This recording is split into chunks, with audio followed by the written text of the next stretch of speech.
వంట నూనె? అబ్బో! దీని గురించి ఎంత కన్ఫ్యూజన్ కదా! ఏ నూనె మంచిది, ఏది వాడాలి, రిఫైన్డ్ ఆయిల్ పాయిజన్ అంటారు, నెయ్యి సూపర్ ఫుడ్ అంటారు, అసలు ఏది నిజం? సరే, ఈ ప్రశ్నలన్నింటికీ సింపుల్గా సైన్స్ ఏం చెప్తుందో ఇప్పుడు మనం చూద్దాం. మనలో చాలా మంది వినే మొదటి మాట ఇదే: రిఫైన్డ్ ఆయిల్ అస్సలు వాడొద్దు, అది పాయిజన్, మొత్తం కెమికల్స్ ఉంటాయి అని చాలా గట్టిగా చెప్తూ ఉంటారు. ఇక దీనికి పూర్తిగా ఆపోజిటుగా ఇంకో మాట వినిపిస్తోంది: నెయ్యి సూపర్ ఫుడ్, మన తాత ముత్తాతలు గిన్నెలతో తినేవారు, ఆరోగ్యంగా బతికారు అని. ఇక మూడోది గానుగ నూనె, అదేనండి కోల్డ్ ప్రెస్డ్ ఆయిల్, అదే స్వచ్ఛమైనది, దానిలోనే అసలైన పోషకాలుంటాయి, అదే హెల్దీ అనేది ఇంకొక వాదన. చూశారా, ఒకరేమో ఇది అంటారు, ఇంకొకరేమో అది అంటారు. దీంతో మనకు కన్ఫ్యూజన్ రావడం చాలా కామన్. మరి వీటిలో ఏది నిజం? నిజానికి ఈ మూడిట్లో ఏది పూర్తిగా చెడ్డది కాదు, ఏది పూర్తిగా మంచిది కాదు. దేని స్థానం దానికుంది. అసలు విషయమేంటంటే దేన్ని ఎప్పుడు ఎలా వాడాలో తెలుసుకోవడంలోనే ఉంది. ఆ క్లారిటీనే మనమిప్పుడు తీసుకురాబోతున్నాం. ఈ నూనెల గోల మొత్తం అర్థం కావాలంటే మనం గుర్తుపెట్టుకోవాల్సిన ఒకే ఒక పదం స్మోక్ పాయింట్. సింపుల్గా చెప్పాలంటే, నూనెను వేడి చేసినప్పుడు ఏ టెంపరేచర్ దగ్గరైతే దాన్నించి పొగ రావడం మొదలవుతుందో అదే స్మోక్ పాయింట్. ఆ పాయింట్ దాటిందంటే ఇక ఆ నూనె చెడిపోవడం స్టార్ట్ అయినట్టే లెక్క. అందుకే ఇది చాలా చాలా ముఖ్యం. సో మన గోల్డెన్ రూల్ ఏంటంటే, నూనె నుంచి పొగ వస్తోందంటే ఆ నూనె చెడిపోతోంది అనర్థం. అంతే, సింపుల్.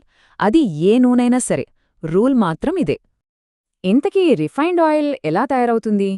ఫస్ట్, గింజల్ని చాలా ఎక్కువ టెంపరేచర్లో క్రష్ చేస్తారు. తర్వాత ఆ పిప్పిలోంచి కూడా మొత్తం నూనెను పిండేయడానికి హెక్సేన్ అనే ఒక కెమికల్ వాడతారు.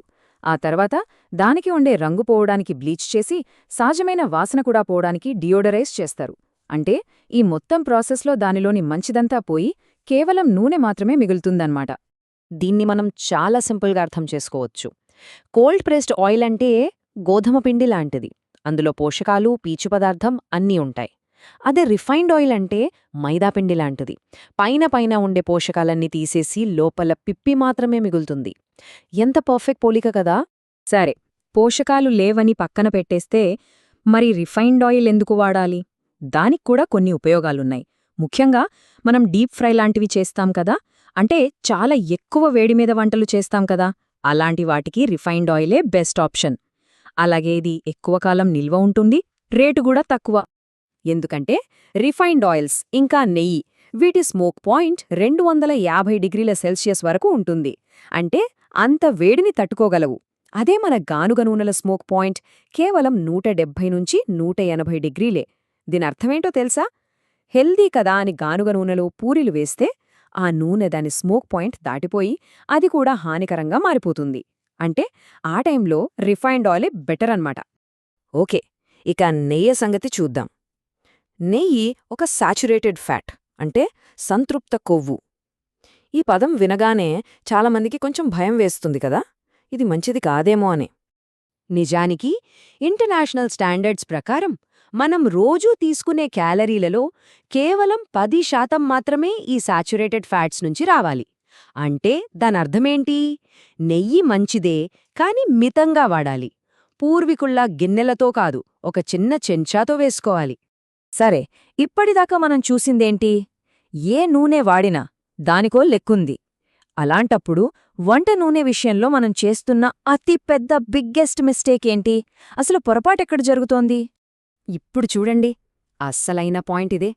మనం ఏ రకం నూనె వాడుతున్నాము అనేదొక ఆవగింజంత సమస్య అయితే, మనం ఎంత నూనె వాడుతున్నాము అనేది ఏనుగంత పెద్ద సమస్య.